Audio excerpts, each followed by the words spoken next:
Okay विद्यार्थियों, Mahapragya college के online के इस प्लेटफॉर्म में प्रोग्रामिंग पाठशाला के 18वें एपिसोड में आपका हार्दिक स्वागत करता हूं। सी प्रोग्रामिंग की इस कड़ी में आज जो हमारा टॉपिक है वो है L ship ladder. L ship ladder बहुत ही महत्वपूर्ण टॉपिक है। जब मल्टीपल ब्रांचिंग की बात हो, जब किसी निर्णय पर पहुंचने से पहले एक से ज़्यादा कंडीशन से होके गुजरना पड़ता हो, उस केस में तब ये जो मल्टीपाथ डिसीजंस है, इसे डेमोन्स्ट्रेट करने के लिए एल शिप लैडर का प्रोग्रामिंग लैंग्वेज में भरपूर उपयोग किया जाता है। ये जो कंसेप्ट है केवल सी में नहीं बल्कि तमाम सभी प्रोग्रामिंग लैंग्वेज में इसका प्रयोग, इसका एप्लीकेशन बहुत ज़ोर शोर से होता रहा है।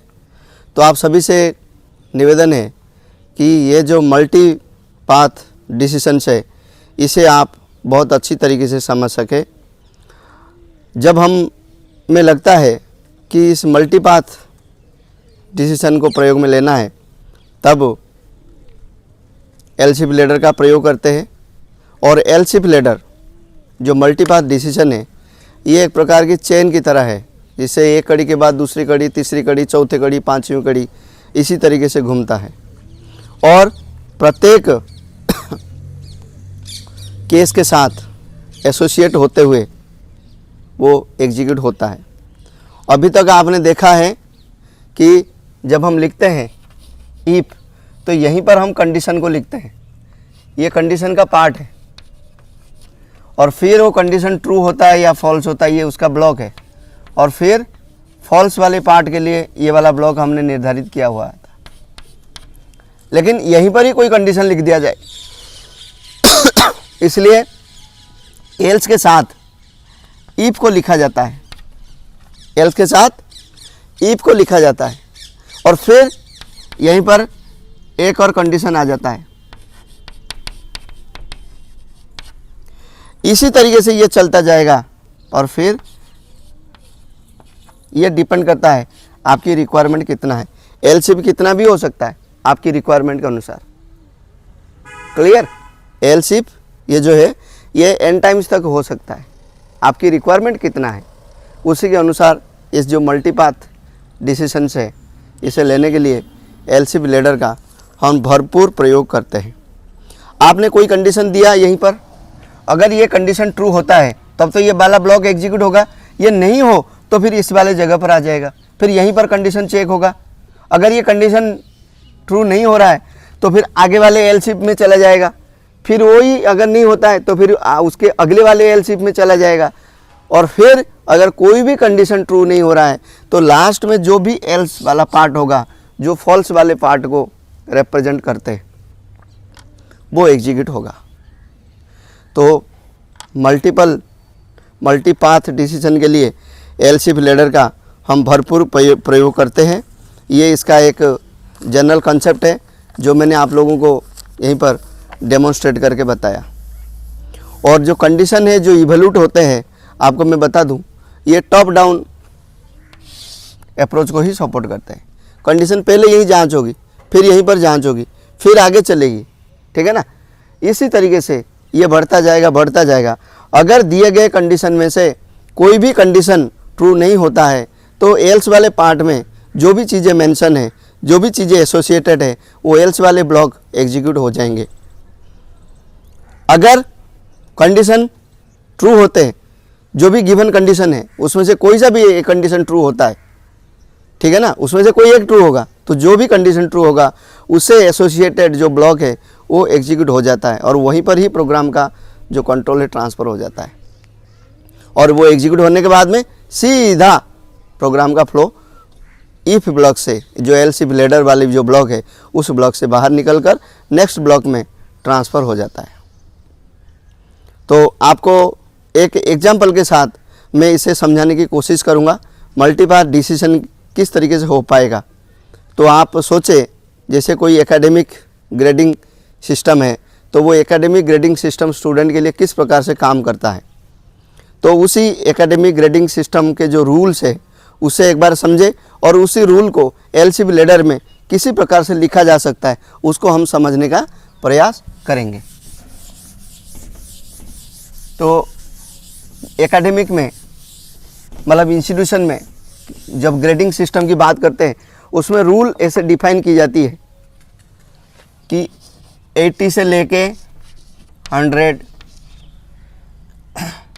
79 से लेके, है ना, 80 से लेके 100 हो गया। उसके बाद 60 से लेके 80 के बाद 60 से लेके 79 तक। उसके बाद 60 के बाद 50 से लेके 69 तक, 60 से लेके 50 से लेके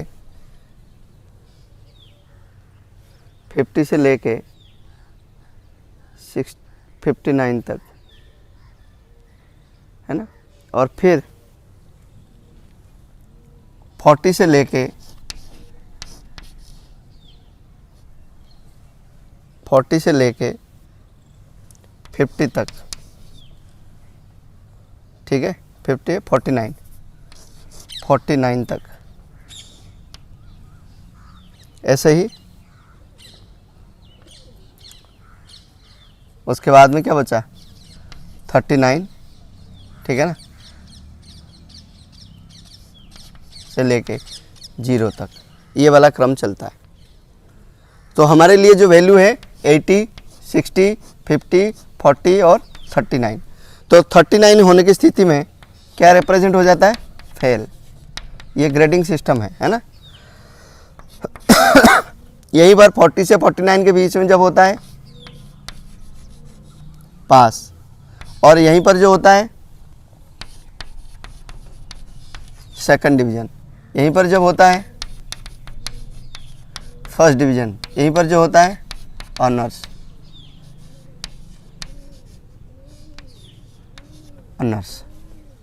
ठीक है ना।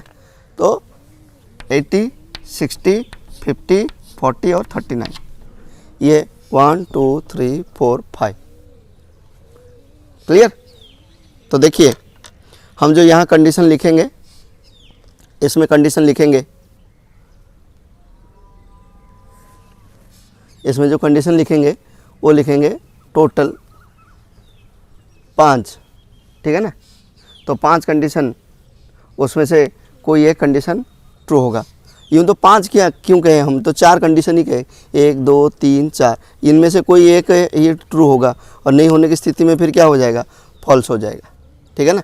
तो हमें एक इफ की ज़रूरत पड़ेगी, एक एल्स इफ की ज़रूरत पड़ेगी, एक और एल्स इफ की, ये तो 3 एल्स इफ चाहिए, एक एल्स चाहिए, एक इफ चाहिए।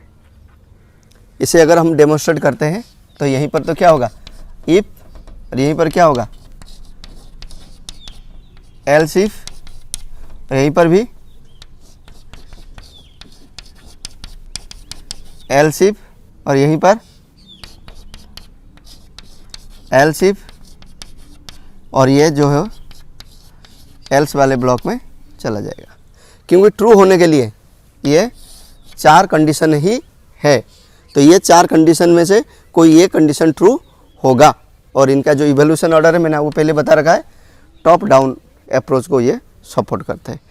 तो इसका अपन प्रोग्राम लिखने की कोशिश करते हैं। ये जो 80, 60, 50, 40 और 39 अपन इसी क्रम से चलेंगे, ऊपर से ही इसी क्रम को करेंगे, और नीचे से इस क्रम को अपन नहीं दोहराएंगे। इसको अगर दोहराएंगे तो फिर लॉजिक को थोड़ी सी चेंजेस करनी पड़ेगी, ग्रेटर देन और लेस देन का जो कंसेप्ट है उसे इम्प्लीमेंट करना पड़ेगा, ठीक है ना। तो अभी हम जो है इसे प्रोग्राम के माध्यम से, मैंने तो इसकी जो कंसेप्ट है उसको आपको समझा दिया है, अब इसे प्रोग्राम में किस तरीके से हम कर सकते हैं, है ना, उसे पूरा मैं समझाने की कोशिश करूँगा। देखिए आप वॉइड मेन वगैरह तो लिख देंगे, ठीक है ना, नहीं है तो मैं लिख देता हूँ, वॉइड मेन, थोड़ा सा गैप होना चाहिए, वॉइड मेन, ठीक है। टोटल मार्क्स आपको इनपुट करना है, integer total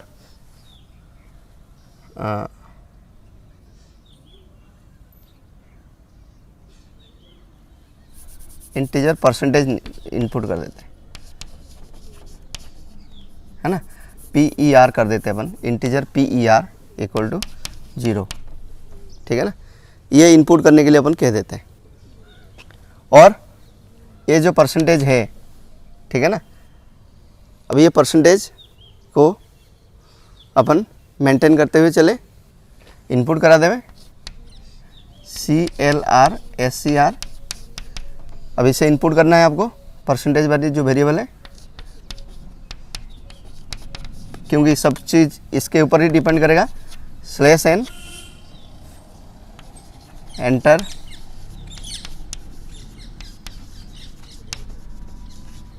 percentage of student,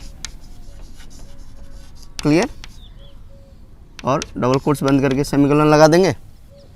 और फिर scanf परसेंटेज D, आपको पता है इंटीजर वैल्यू है, आप चाहे तो इसको फ्लोट में भी ले सकते हैं, ठीक है ना। %, PER, ये आपका स्टोर हो गया वेरिएबल में। अब आप कंडीशन लिखेंगे, ठीक है ना। तो कंडीशन आपको ध्यान में होना चाहिए, कौन सा, 80 वाला कंडीशन, और फिर 80 के बाद 60 वाला कंडीशन, उसके बाद 50 वाला कंडीशन, उसके बाद 40 वाला कंडीशन, इसके बाद 39 वाला कंडीशन। तो 39 वाले जो कंडीशन में क्या है, फेल है, ये आपको पता है। और 80 वाली कंडीशन में ऑनर है, ऑनर्स, HONOURS, ऑनर्स। और 60 में क्या है, फर्स्ट है। और 50 में क्या है, सेकंड है। और इसमें 40 में क्या है, पास है ना, ये आपको पता है, clear. Greater than equals to, greater than equals to, greater than equals to, greater than equals to, ठीक है ना, और ग्रेटर देन इक्वल्स टू। इस वाले कंसेप्ट को इम्प्लीमेंट करते हुए अपन चले। तो क्या लिखेंगे, अगर इफ़ जो परसेंटेज इनपुट किया गया यही वैल्यू इनपुट होगा, ठीक है ना। इफ़, ठीक है ना, percentage greater than equals to 80, तो क्या प्रिंट कर देंगे, /n ऑनर्स, है ना, your grade is honours, done. उसके बाद एल्स, फिर स्पेस, फिर इफ, फिर एक कंडीशन देंगे, क्या लिखेंगे, if percentage greater than equal to 60, तो क्या होगा, आप बताइए, printf /n, क्या लिखेंगे, your grade is first division,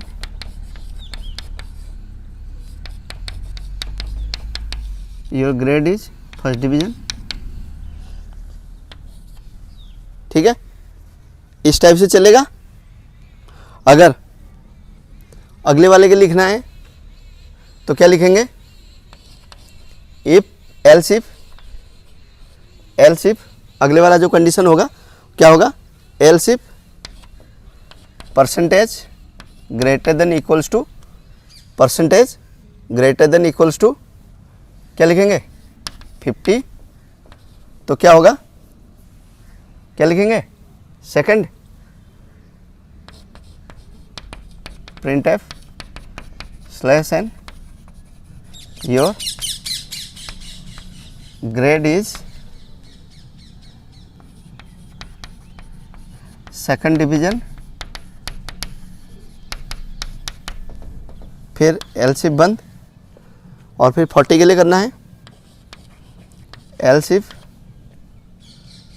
क्या लिखेंगे, percentage greater than equal to 40, क्या हो जाएगा, printf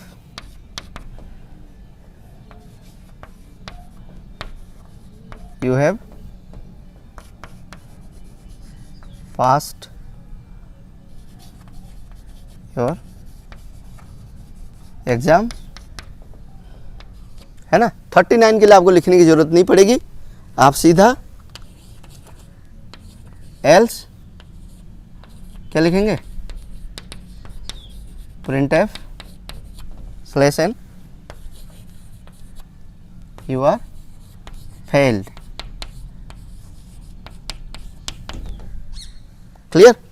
और लास्ट में क्या लिखेंगे, वॉइड मेन आपने शुरू किया था, इसके लास्ट में गेट ch और बंद, यहीं से आपने इसे शुरू किया और यहीं पर ये क्लोज हो गया। ये आपका एलसीफ लेडर से रिलेटेड पूरा का पूरा प्रोग्राम है। देखिए कंडीशन यहीं पर आया, यहीं पर सबसे पहले चेक हुआ कि जो परसेंटेज इनपुट की गई है वो 80 है क्या, ठीक है ना।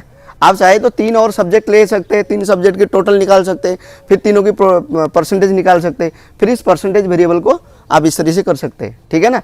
तो मैंने क्या है कि प्रोग्राम को छोटा करने के लिए ये कर दिया है। आप चाहे तो 3 अलग अलग सब्जेक्ट ले सकते हैं, प्रिंटफ स्कैनफ लगा के, और उनका इनपुट कर सकते हैं, फिर इसकी टोटल आप कैलकुलेट कर सकते हैं। फिर टोटल कैलकुलेट करने के बाद में फिर आप परसेंटेज कैलकुलेट करेंगे। फिर जब परसेंटेज कैलकुलेट करेंगे फिर आप एलसीफ लेडर को डेमोन्स्ट्रेट करेंगे, इसको लिखेंगे कि 80 से ज़्यादा है तो क्या हो जाएगा, ऑनर्स प्रिंट हो जाए, और 60 के बराबर या उससे ज़्यादा हो तो फर्स्ट डिवीज़न प्रिंट हो जाए। अगर कंडीशन जो परसेंटेज है वो 50 के बराबर है ना या उससे बड़ा हो तो क्या हो जाए, सेकंड डिवीज़न हो जाए, और परसेंटेज अगर 40 से बड़ा है या उसके बराबर है तो पास वाला मैसेज प्रिंट हो जाए, नहीं तो फेल वाला मैसेज प्रिंट हो जाए। ये वाला पूरा का पूरा प्रोग्राम जो है एलसीफ लेडर को डेमोन्स्ट्रेट करने के लिए मैंने आपको बताया, है ना। तो मुझे पूरा विश्वास है कि आपको ये जो प्रोग्राम है ये समझ में आया होगा।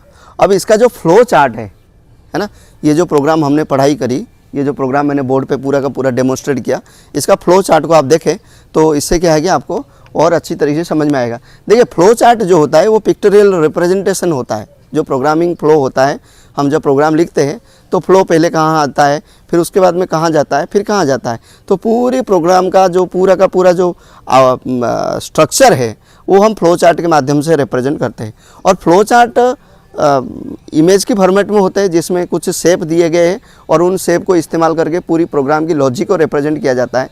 फ्लो चार्ट की सबसे बड़ी खूबी यह है कि इसे ड्रॉ करना काफ़ी आसान है, ठीक है ना। बहुत ज़्यादा सिंबल नहीं है, 4-5 सिंबल दे रखे हैं, कनेक्ट के लिए एरो वाला लाइन दे रखा है कि आप एक एक फ्लो को इसी अनुसार उसके डायरेक्शन को रिप्रेजेंट कर सकते हो। और फ्लो चार्ट से को समझना काफ़ी आसान होता है, उसको बनाना, उसको समझना दोनों ही काफ़ी आसान रहता है, इसलिए हम फ्लो चार्ट का प्रयोग करते हैं।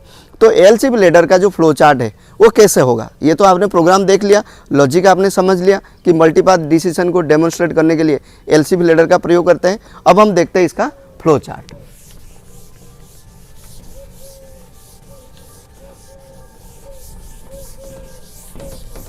फ्लो चार्ट जो है ये काफ़ी इंटरेस्टिंग है।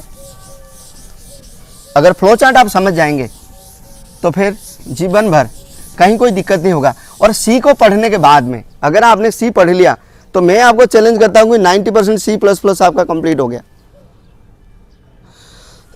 क्योंकि C++ में पूरी की पूरी सी है, ठीक है ना। और जावा 50% हो गया आपका।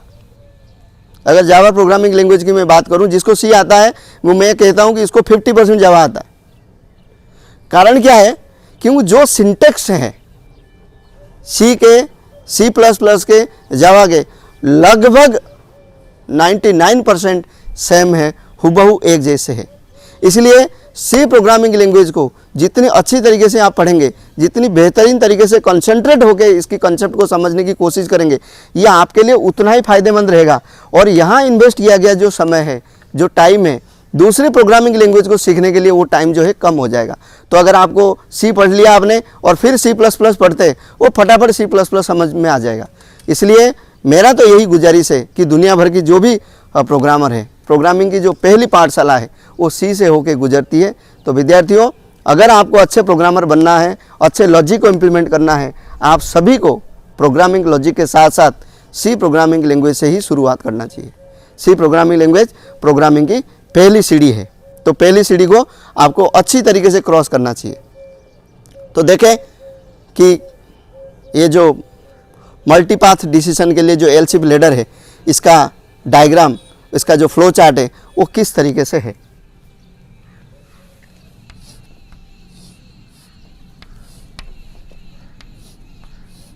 ये डिपेंड करेगा, ये जो डायमंड का हम इस्तेमाल करते हैं ये वो वाला डायमंड नहीं है, इस शेप का नाम है डायमंड। इससे क्या है, कंडीशन को रिप्रेजेंट करने के लिए हम इसका इस्तेमाल करते हैं।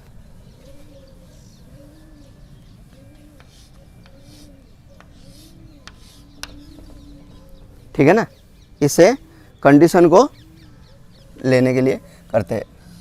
यहाँ से फ्लो इसके पास आएगा और इसका जो फ्लो है इसके पास आएगा, इसका जो फ्लो है इसके पास आएगा। क्लियर। और इससे दो फ्लो निकलेंगे,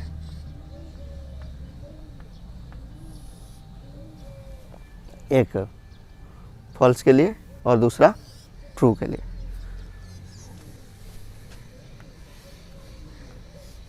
यहीं पर इसका स्टेटमेंट वाला ब्लॉक हो जाएगा। ठीक है, और फिर ये फिर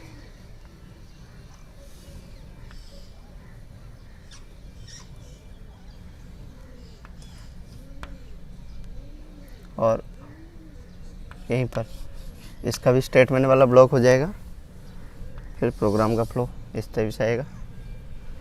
यहीं पर इसका स्टेटमेंट वाला ब्लॉक आ जाएगा और प्रोग्राम का फ्लो इस टाइप से नीचे आ जाएगा। ठीक वैसे ही इसकी जो फॉल्स वाला पार्ट होगा वो इस टाइप के से ट्रू वाला ब्लॉक के हैं।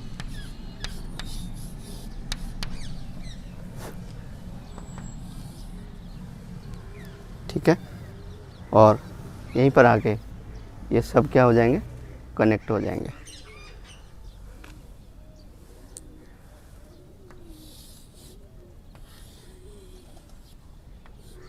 ये सब कनेक्टर है।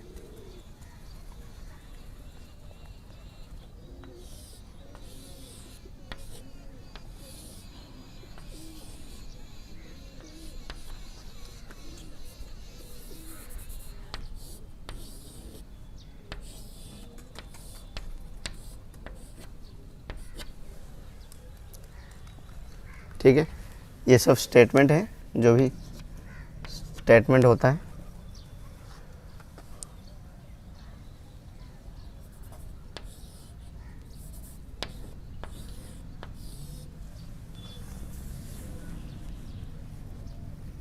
क्लियर।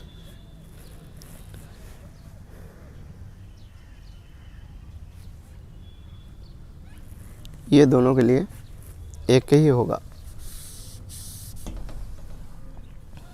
ये दोनों के लिए एक ही होगा। ठीक है ना।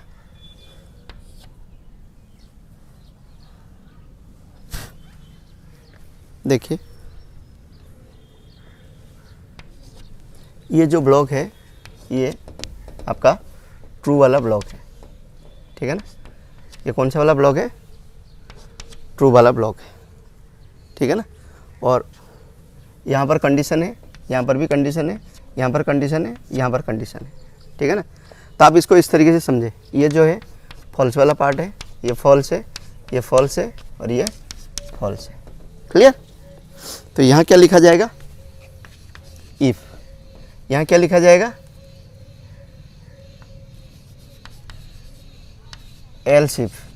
यहाँ क्या लिखा जाएगा, एल्स इफ। ठीक है ना, और यहीं पर जब आएंगे तो क्या हो जाएगा, ये एल्स इफ। और ये जो पार्ट आ रहा है ये एल्स का आ रहा है ना, सबके लिए।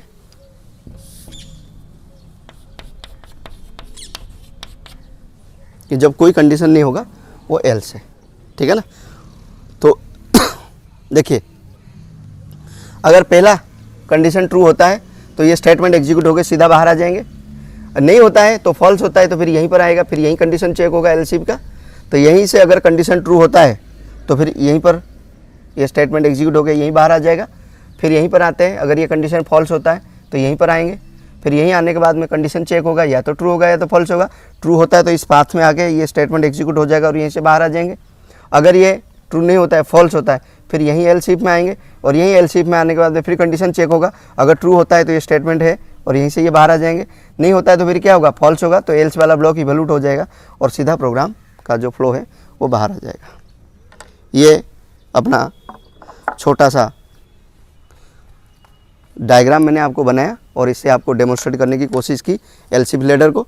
मुझे पूरा उम्मीद है ये लेसन आपके लिए काफ़ी लाभकारी और काफ़ी रोचक होगा और आपको निश्चित रूप से इसका भरपूर आनंद आने वाला है, मज़ा आने वाला है। अगर आपको अच्छा लग रहा है तो आप कमेंट सेक्शन में कमेंट करें। अगर आपके मन में किसी प्रकार की कोई दुविधा है, कोई कन्फ्यूजन है, तो भी आप कमेंट सेक्शन में लिखें, ताकि मेरे पास में जो ज्ञान है, जो नॉलेज है, उसके माध्यम से मैं कोशिश करूँगा आपके सवाल का सही जवाब देने की। आप अपना स्वास्थ्य का ध्यान रखें। तब तक के लिए नमस्कार।